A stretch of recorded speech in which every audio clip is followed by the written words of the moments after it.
Hello everyone, welcome to my channel. मैं हूं आपकी होस्ट रश्मि। आज मैं आप लोगों को एक यूनिक प्लांट दिखाने जा रही हूं कि उसे कैसे लगाते हैं। वो है रेड थाई आंवला। आप लोगों ने ग्रीन वाले तो देखे होंगे, गूसबेरी, लेकिन आज मैं जो लगाने जा रही हूं वो ग्राफ्टेड वैरायटी का है। उसकी क्या खासियत है मैं बताऊंगी आप लोगों को, और मैं चाहूंगी कि आप लोग भी उसे अपने गार्डन में शामिल करें। कैसे लगाते हैं, किस तरह केयर करते हैं, आज मैं आप लोगों को दिखाऊंगी। तो चलिए चलते हैं हमारी वीडियो में। सबसे पहले मैं आप लोगों को अपना ये प्लांट दिखा देती हूँ। ये देखें, ये मेरा ग्राफ्टेड थाई रेड आंवले का प्लांट है और इसे मैंने तकरीबन 3 से 4 मंथ हो गए हैं जब मैंने इसे लगाया। और ये इस छोटे से गमले में, मिट्टी के गमले में मैंने लगा दिया था। देखें, जब भी कोई भी नया प्लांट आता है इस तरह का, स्पेशली फ्रूट प्लांट, तो मैं उसे प्रेफर करती हूँ कि मिट्टी के गमले में लगाने का। ये देखें, हालांकि ये टूटा हुआ गमला था, मेरे पास गमले अवेलेबल नहीं थे, लेकिन फिर भी मैंने इसी में लगाया जिससे कि इसकी जड़ की ग्रोथ अच्छी हो सके। और इनिशियल जो प्रॉब्लम आती है नर्सरी से लाने के बाद या ऑनलाइन मंगवाने के बाद, वो सारी प्रॉब्लम से और जो स्ट्रेस में हमारा प्लांट चला जाता है, उससे ये प्लांट बच जाए। मिट्टी के गमले में इनिशियल स्टेज में लगाने से आपको बहुत सारे बेनिफिट मिलते हैं। एक तो पोरस होने की वजह से इसकी जड़ों में हवा लगती रहती है, और दूसरा है कि हमारा प्लांट स्ट्रेस से बचा रहता है। अब देखें, चूंकि मिट्टी वाले गमले में अगर पानी की अधिकता भी हो जाती है तो ये सूखते रहते हैं। और अगर हम शुरुआत में ही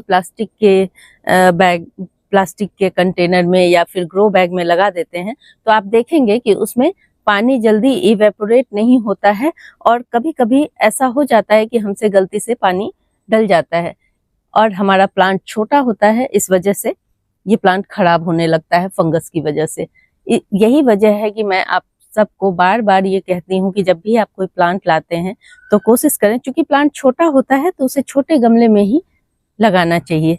तो ये देखें, मुश्किल से मुझे लगता है ये 8 इंच का पॉट होगा, और 8 इंच के पॉट में आप मेरे इस प्लांट की ग्रोथ देखें, ये कितना बढ़िया है।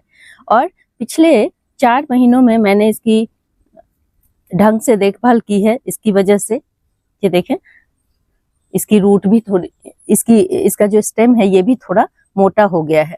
और हमेशा ध्यान रखें कि जब भी आप इस तरह के प्लांट मंगाते हैं तो वो ग्राफ्टेड जरूर हो। अभी मैंने आपके सामने ही ये प्लास्टिक हटाया है, ये इसमें बंधा हुआ था, और इसका ग्राफ्टेड एरिया ये देखें, यहाँ से इसे ग्राफ्ट किया गया है।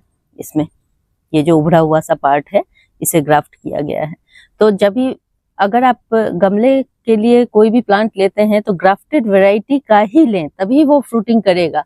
और मेरा जो ये आंवले का प्लांट है, ये 1 साल, अगले साल ये फ्रूटिंग पे आ जाएगा। और मैं चाहती हूँ कि 1 साल मैं इसे इतना टाइम पे इसकी ऐसी देखभाल करूं कि मुझे इसमें फ्रूट चाहिए। तो आप लोग भी मेरे साथ अगर जुड़े रहेंगे तो आप भी देखेंगे कि समय समय पे मैं इसकी किस तरह से केयर करती हूँ। इनिशियल स्टेज में हमें इसकी ग्रोथ को बढ़ाना है, और जैसे ही इसमें फ्लावरिंग दिखने लगे या फ्रूटिंग दिखने लगे, उस समय हमें फर्टिलाइजर चेंज करना है। उस समय हमें इसकी जो केयर प्रॉपर होनी चाहिए फ्रूट आने के वक्त, वो करनी है। तो अभी हमें क्या करना है वो देखें। अभी आज मैं इसे ट्रांसप्लांट भी करने जा रही हूँ, क्योंकि 4 महीने से मेरा ये प्लांट इसी में लगा हुआ है। यहाँ देखें आप लोग, यहाँ पे मेरी मिट्टी प्रिपेयर देख रहे होंगे, इसे मैंने बना के रखा हुआ है। कैसे इसे किस प्रोपोर्शन में बनाना है वो बहुत इंपॉर्टेंट है, क्योंकि एक बार जब आप इसकी अच्छी मिट्टी बना लेंगे उसके बाद फिर आपको बहुत ज्यादा टेंशन लेने की जरूरत नहीं है। शुरुआत में जब हम मिट्टी सही नहीं बनाते हैं तो फ्रूट प्लांट के लिए बाद में बहुत दिक्कत हो जाती है, क्योंकि हम बार बार इसको ट्रांसप्लांट नहीं करते हैं। 2 से 3 साल पे या जब जरूरत पड़ी तब ट्रांसप्लांट करते हैं। इसलिए हमें ये बहुत जरूरी है कि हम अपने बेसिक चीज पे ध्यान दें। तो कैसे मिट्टी प्रिपेयर करनी है और प्रोपोर्शन क्या रखना है वो कुछ इस तरह है। ये देखें, यहाँ पे मैंने गार्डन की सॉइल ली है अपनी, और आपको अगर अपने गार्डन की सॉइल नहीं मिलती है तो आप कहीं से भी मिट्टी ले सकते हैं। उसके बाद मैंने उसमें ये वर्मी कंपोस्ट 30% के करीब, 60% मेरी मिट्टी है, 30% वर्मी कंपोस्ट और 10% के करीब ये सैंड है। आप रिवर सैंड भी ले सकते हैं और कंस्ट्रक्शन साइट वाला सैंड भी ले सकते हैं। और यहाँ देखें, ये नीम की खली है। नीम की खली 1-2 चम्मच मैं जरूर डालती हूँ, ये आप इनिशियल स्टेज में जरूर डालें। और नीम की खली को बार बार इस्तेमाल नहीं किया जाता है, उसे हर 3 से 4 महीने में आप थोड़ा सा 2 चम्मच डाल देंगे तो भी आपका ये प्लांट सुरक्षित रहेगा। अब इन सारे को मिक्स करके मैंने ये मिट्टी प्रिपेयर की है। तो आप लोगों को रेशियो पता चल गया होगा, तो आप इसी ढंग से। और हाँ, इसमें मैं कोकोपीट नहीं मिलाई हूँ, आपने भी देखा होगा, क्योंकि मुझे उसकी जरूरत नहीं लगी। इस प्लांट में भी अगर पानी किसी भी कारण से लंबे समय तक ठहर जाता है तो इसमें फंगस लगने लगता है और फिर चूंकि ये ग्राफ्टेड प्लांट है, ये खराब होने की नौबत आ जाती है। और जब भी हम कोकोपीट मिलाते हैं तो थोड़ी भी मात्रा इधर उधर ज्यादा हो जाती है, तो कोकोपीट पानी को एब्जॉर्ब करके रख लेता है और फिर बाद में बहुत सारे प्रॉब्लम क्रिएट हो जाते हैं। मैं ये नहीं कह रही, उसका भी अपना इम्पोर्टेंस है। बहुत सारे प्लांट में वो डालना जरूरी होता है जिसमें पानी की रिक्वायरमेंट बहुत ज्यादा हो, लेकिन जिस प्लांट में पानी की रिक्वायरमेंट बहुत ज्यादा ना हो, आप उसे मिट्टी बनाते समय अवॉइड करें। जरूरी नहीं है कोकोपीट डाला ही जाए। और चूंकि हम अपने प्लांट को प्लास्टिक के पॉट में लगा रहे हैं, इसलिए भी कोकोपीट की कोई खास जरूरत नहीं है, क्योंकि इसमें पानी बहुत देर तक टिकता है प्लास्टिक के पॉट में। तो अब मैं अपने प्लांट को लगाने जा रही हूँ। और इस प्लांट के बारे में बता दूं कि ये प्लांट मेरा अगले साल फ्रूटिंग करेगा और इसमें रेड कलर के फ्रूट आएंगे।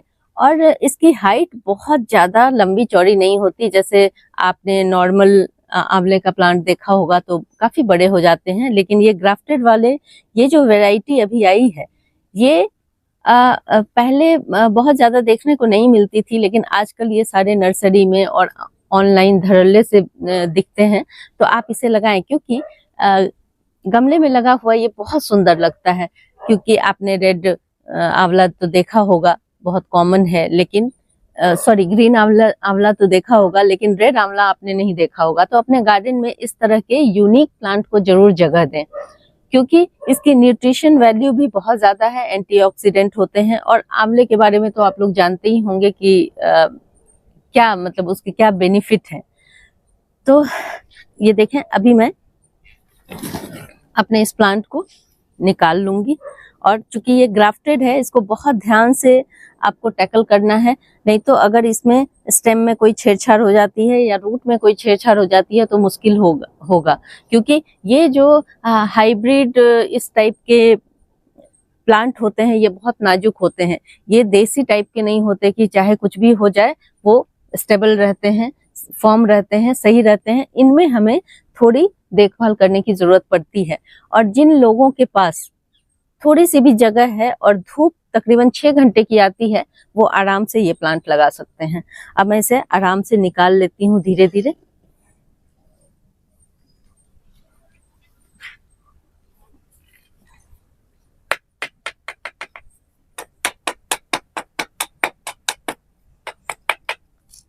मेरा ये मिट्टी का पॉट है, लेकिन मैं इसे चाहती हूँ कि सही सलामत निकल जाए। बहुत काम आते हैं, हालांकि ये टूटा हुआ है फिर भी मेरे बहुत काम आया।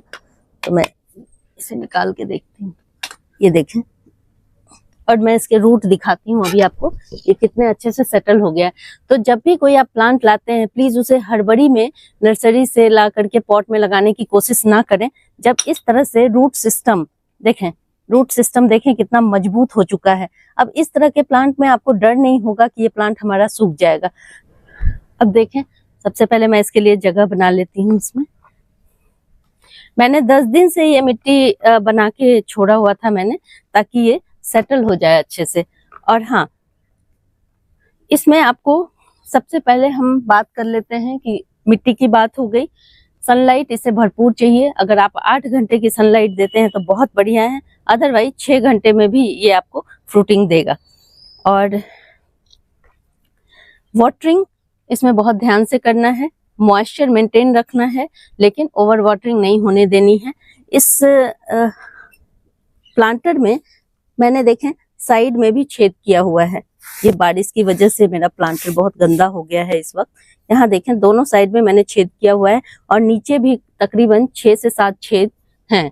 जैसे ही आप प्लास्टिक के पॉट में, ग्रो बैग में किसी इस तरह के कंटेनर का इस्तेमाल करते हैं तो आपको नीचे होल की संख्या बढ़ा देनी है, नहीं तो पानी जमा रहेगा, ऊपर से आपको सूखा हुआ दिखेगा लेकिन नीचे नुकसान होने की पूरी संभावना है। मैंने इसमें जगह बना ली है और मेरा ये प्लांट आप लोग देख रहे होंगे थोड़ा तिरछा बढ़ रहा है। तो अगर आप ये इसी तरह आड़े तिरछे थोड़ा सा आंवले के प्लांट में होता है, तो अगर आपके साथ भी ऐसा है तो इसको सीधा करने की कोशिश करें। इस तरह से टिल्ट करते हुए इसको सीधा करने की कोशिश करें। देखिए इस तरह से, फिर आपका प्लांट सेट हो जाएगा। देखें इस तरह से धीरे धीरे हम मिट्टी डालते हुए इसको सेट कर देंगे।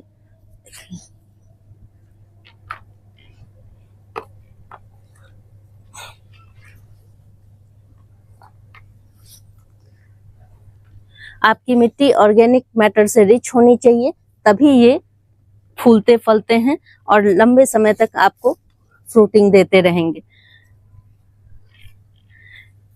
नया नया एक्सपेरिमेंट अपने गार्डन में करते रहें, इस तरह के न्यू फ्रूट प्लांट को भी जगह दें। और ये जो नॉर्मल जो ग्रीन वाला आंवला होता है उसी तरह से इसके प्लांट लगते हैं, लेकिन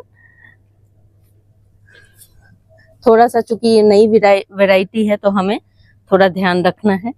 और पहले जो भी फ्रूट प्लांट साउथ इंडिया में या बाहर के देशों में होते थे, वो सारे प्लांट अब ऐसी टेक्निक डेवलप होने लगी है धीरे धीरे। जैसे आपने सेव के बारे में भी सुना होगा कि वो भी हॉट क्लाइमेट में सरवाइव करते हैं।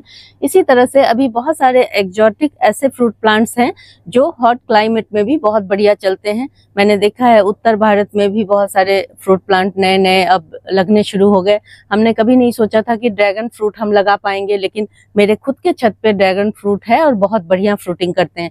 इसलिए आप लोग नए प्लांट जरूर लगाएं और देखें कि किस तरह उनका रिजल्ट होता है। मैं इस प्लांट में आगे के 6 महीने हर महीने थोड़ा थोड़ा नाइट्रोजन रिच फर्टिलाइजर का इस्तेमाल करूंगी। मतलब कि मैं इसमें काउडंग या वर्मी कंपोस्ट ही डालूंगी 6 महीने तक, ताकि इसमें ढेर सारे फुटाव हों और हमारा ये प्लांट हरा भरा और थोड़ा लंबाई चौड़ाई में बढ़ जाए। उसके बाद ही हमें फ्रूटिंग के लिए इसमें कोई उपाय करना होगा, तो वो मैं आप लोगों को आगे बताऊंगी। जैसे जैसे टाइम आता जाएगा उस अकॉर्डिंग इसकी केयर भी करती जाऊंगी और आप लोगों के साथ शेयर भी करती जाऊंगी। अगर आप लोगों को मेरी ये वीडियो पसंद आती है तो प्लीज इसे लाइक, शेयर एंड सब्सक्राइब करना ना भूलें। बेल बटन को जरूर दबाएं। Live nature, love nature. Thank you.